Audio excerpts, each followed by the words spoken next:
My YouTube channel. तो आज हम लोग एनालिसिस करेंगे भारत FIH लिमिटेड का। So this video is only for education purpose, we are not a SEBI registered advisor. अब हम बात करेंगे कंटेंट्स की, जो कि हम इस वीडियो में कवर करने वाले हैं।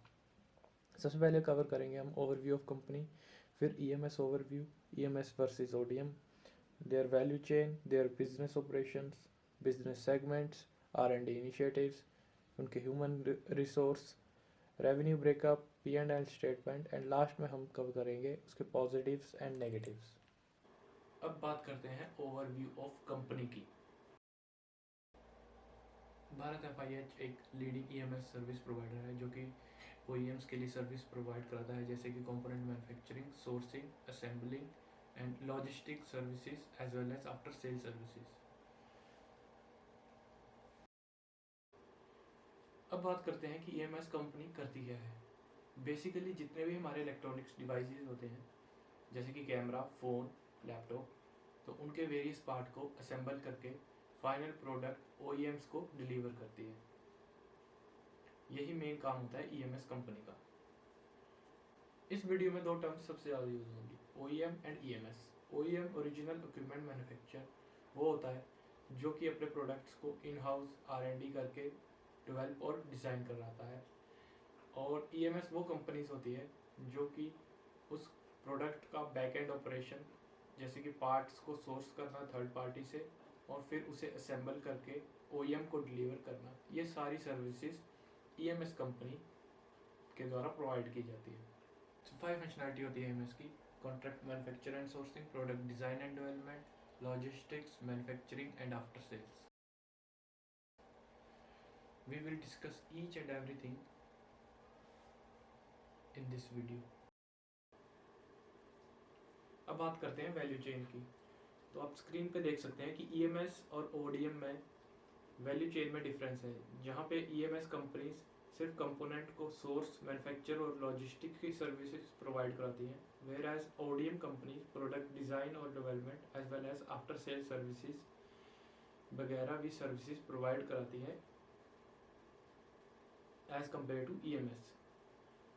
एक्चुअली ODM बिजनेस सेगमेंट में मार्जिन ज़्यादा है as compare to EMS। That's why Foxconn Bharat FIH try कर रहा है कि वो जल्द से जल्द EMS से ODM की तरफ शिफ्ट कर जाए।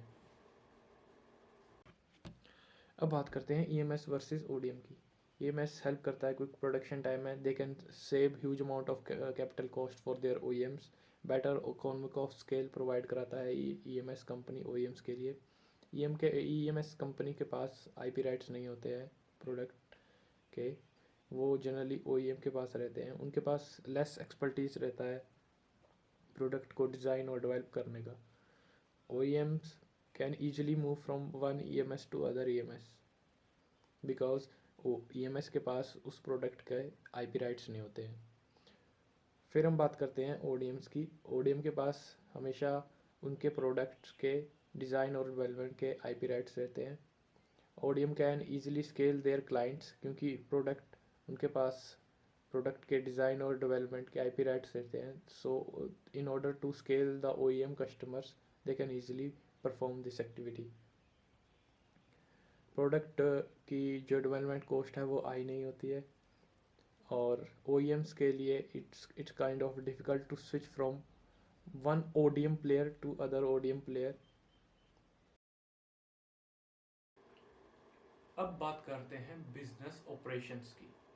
कंपनी के 6 तरह के बिजनेस ऑपरेशन हैं: manufacturing services, product design and development service, component manufacturing, source and procurement, logistic services and after sale services. So पहला आता है मैन्युफैक्चरिंग सर्विसेज।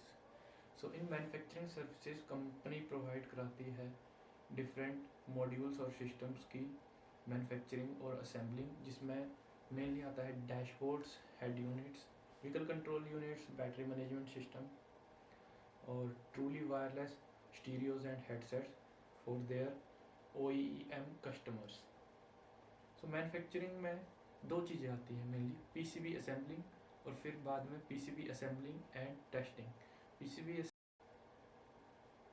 पीसीबी असेंबलिंग मतलब जो हरी सी एक प्लेट होती है, उस पर हम डायोड्स, ट्रांजिस्टर और डिफरेंट कंपोनेंट्स जैसे कि रैम वगैरह को असेंबल करते हैं और उसकी पैकिंग और टेस्टिंग करते हैं। ये सब चीज़ें इंक्लूड होती हैं मैन्युफैक्चरिंग सर्विसेज में। नेक्स्ट आता है प्रोडक्ट डिज़ाइन एंड डेवलपमेंट। इसमें मेनली आता है कि यूआई और यूएक्स कैसा है प्रोडक्ट्स का, उसका लुक कैसा है, उसकी फील कैसी है। सेकंड आ जाता है उसका हार्डवेयर डिज़ाइन से रिलेटेड, जिसमें उसके इलेक्ट्रॉनिक कंट्रोल यूनिट कैसे हैं, बैटरी मैनेजमेंट सिस्टम कहाँ लगेगा, कैसे चार्जिंग लगेगी उसमें, ये सारी चीज़ें, ये सब चीज़ें प्रोडक्ट डिज़ाइन और डेवलपमेंट में यूज़ होती हैं। थर्ड आ जाएगा कंपोनेंट मैन्युफैक्चरिंग। करंटली कंपनी कुछ प्रोडक्ट्स को इन हाउस भी बनाती है, जिसमें 11 प्रोसेसेस होती है, जिसके थ्रू वो कंपोनेंट को पहले मैन्युफैक्चर करती है और फिर उसे असेंबल करती है अपने पीसीबी पे। फोर्थ बिजनेस ऑपरेशन आता है सोर्सिंग एंड प्रोक्योरमेंट को रिलेटेड, जिसमें इंक्लूड होता है कि कहाँ कहाँ से ये कंपोनेंट को सोर्स करना है, किस किस कंपनी से प्रोक्योर करना है और फाइनल असेंबल करना है अपने इन हाउस प्लांट में। लॉजिस्टिक्स में दो तरह की सर्विस आती है, inbound and outbound. Inbound means जब आपकी EMS company different third party से रॉ मटेरियल सोर्स करके उन्हें अपनी ईएमएस फैसिलिटी के लिए लेके आए, तो उस तरह की लॉजिस्टिक्स सर्विसेज को हम इनबाउंड लॉजिस्टिक्स सर्विस में इंक्लूड करते हैं। आउटबाउंड सर्विसेज वो होती है जब आपकी ईएमएस कंपनी फाइनल प्रोडक्ट को असेंबल करके उसे अपने ओईएम कस्टमर के लिए डिलीवर करे, उस तरह की सर्विसेज को आउटबाउंड लॉजिस्टिक सर्विसेज में लिया जाता है। फिर बात करते हैं आफ्टर सेल सर्विसेज की। आफ्टर सेल सर्विसेज में सपोज करिए कि कुछ पार्ट्स खराब हो जाते हैं लैपटॉप में, फ़ोन में, तो वो पार्ट्स भारत एफआईएच ओईएम्स को लेटर ऑन भी प्रोवाइड करवाता है। भारत एफआईएच 6 बिजनेस सेगमेंट में ऑपरेट करता है। फर्स्ट बिजनेस सेगमेंट है mobile phones, mechanics, electric vehicles, televisions, hearables, telecom and networking and IT hardware. So first business segment है हमारा telecom and networking products. Bharat FIH different types of router और switches को assemble करता है अपनी EMS facilities में। इसमें कौन से पोर्ट्स लगेंगे स्विच में, इसमें स्विच के पोर्ट्स की क्या स्पीड होगी, कौन सा सीपीयू होगा, कैसी उसकी रैम होगी, ये सारे कंपोनेंट्स को वो असेंबल करके फाइनल प्रोडक्ट डिलीवर कराती है टेलीकॉम प्रोडक्ट बेस्ड कंपनी को। करंटली उनके 2 कस्टमर हैं, ZTE और एक मेजर टेलीकॉम नेटवर्क कस्टमर है जिसका नाम कंपनी ने डिस्क्लोज नहीं किया है, लेकिन I think this company is erection. Currently ये उनको 582.60 मिलियन रेवेन्यू देते हैं अकॉर्डिंग टू F&S। अगले 5 साल में ये सेक्टर 18% CAGR पे ग्रो करेगा।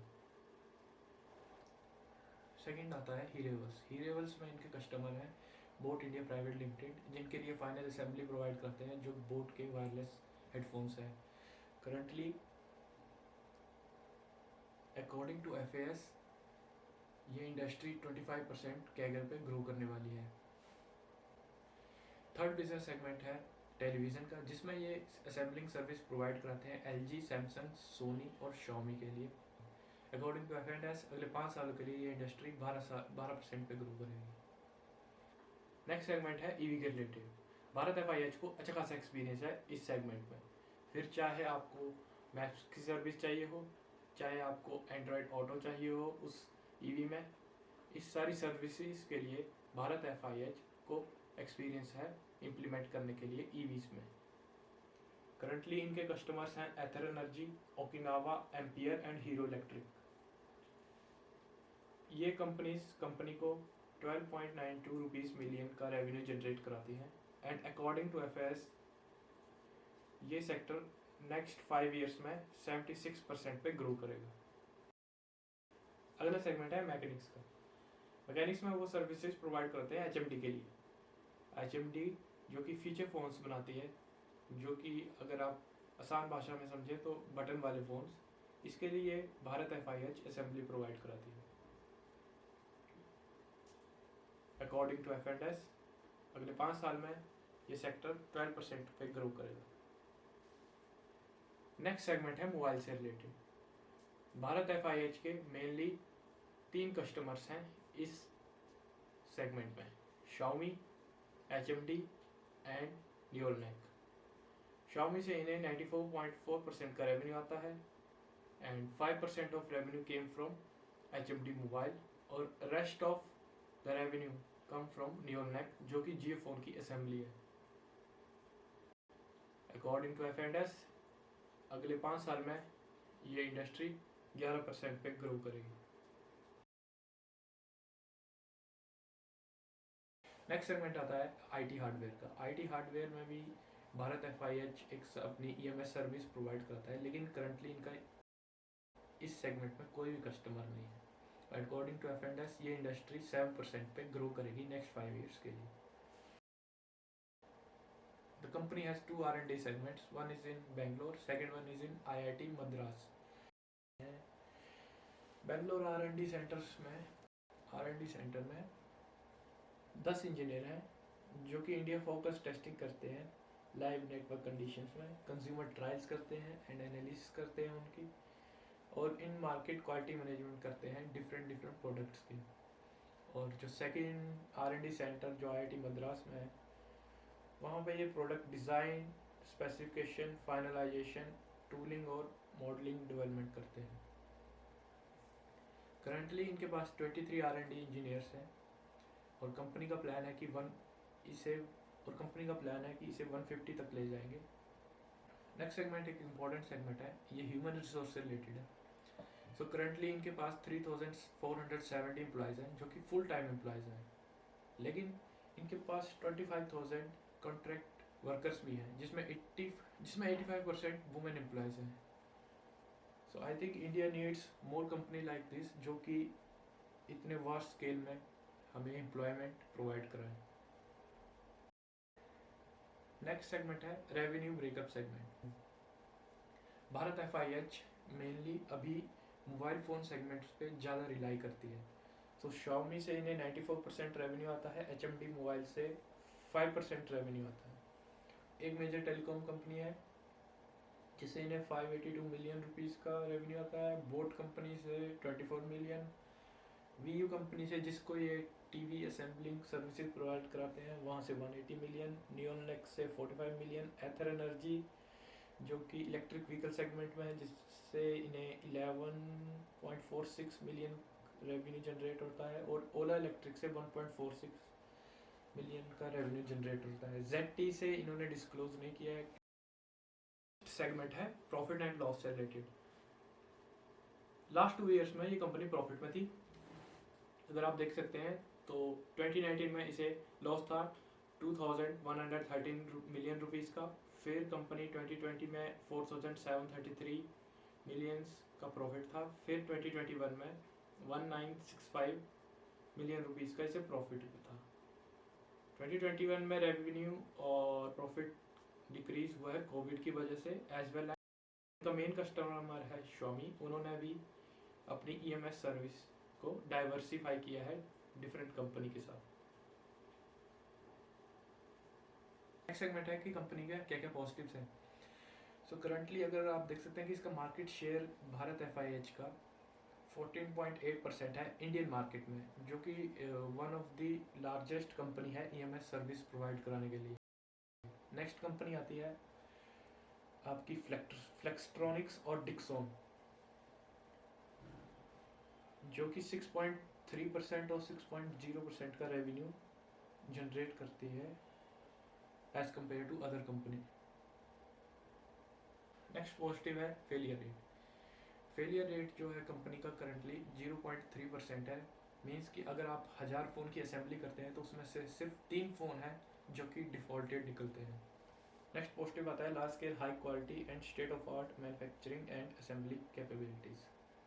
करंटली कंपनी के पास 3 प्लांट्स हैं जिसमें से 2 प्लांट तमिलनाडु में है और एक आंध्र प्रदेश में है। कंपनी 7 दिन काम करती है और 3 शिफ्ट में वर्कर्स काम करते हैं। इसे हम आइडिया लगा सकते हैं कि कंपनी कितनी हाईली यूटिलाइज्ड है और इसके पास कितने ऑर्डर के वॉल्यूम्स हैं। नेक्स्ट पॉजिटिव आता है R&D सेगमेंट से रिलेटेड।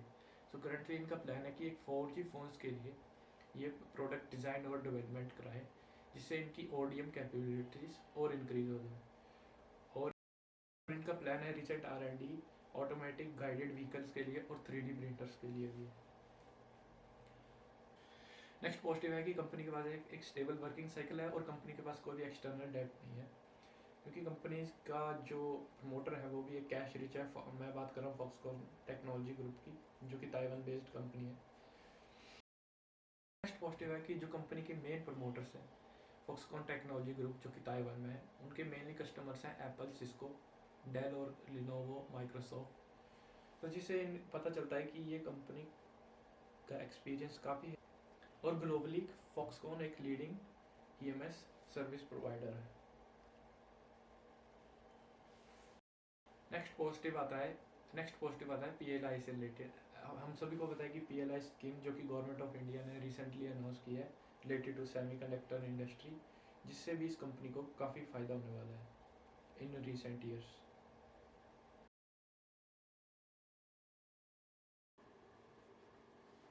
अब बात करते हैं नेगेटिव्स की।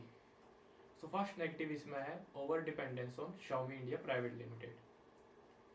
जैसे कि हमें पता है कि 95% of revenue comes from Xiaomi India private limited, जो कि दर्शाता है कि ओवर डिपेंडेंस है रेवेन्यू का किसी एक कंपनी पे। नेक्स्ट नेगेटिव आता है लो ऑपरेटिंग प्रॉफिट मार्जिन। कंपनी एक ऐसे सेक्टर में काम करती है जिसमें ऑपरेटिंग प्रॉफिट मार्जिन बहुत कम रहता है, नियरली 1 से 2%। सो कल को अगर कंपटीशन बढ़ा तो ऑब्वियस ही बात है कि ऑपरेटिंग प्रॉफिट मार्जिन और प्रॉफिट दोनों पे असर पड़ेगा। थर्ड नेगेटिव आता है न्यूज़ की वजह से। रिसेंटली कंपनी न्यूज़ में थी वर्कर्स के फूड पॉइजनिंग के इशू के रिलेटेड। आप ये सब चीज़ें गूगल पे भी सर्च करेंगे तो आपको पता चलेगा कि कंपनी के एम्प्लॉयज़ की वर्किंग लिविंग कंडीशंस बहुत ख़राब है। सो दैट्स वाई ये कंपनी न्यूज़ में रहती है। इंडिया में भी ये कंपनी न्यूज़ में रहती है, एज वेल एज चाइना में भी ये न्यूज़ में रहती है। फोर्थ नेगेटिव भी एम्प्लॉय से रिलेटेड ही है।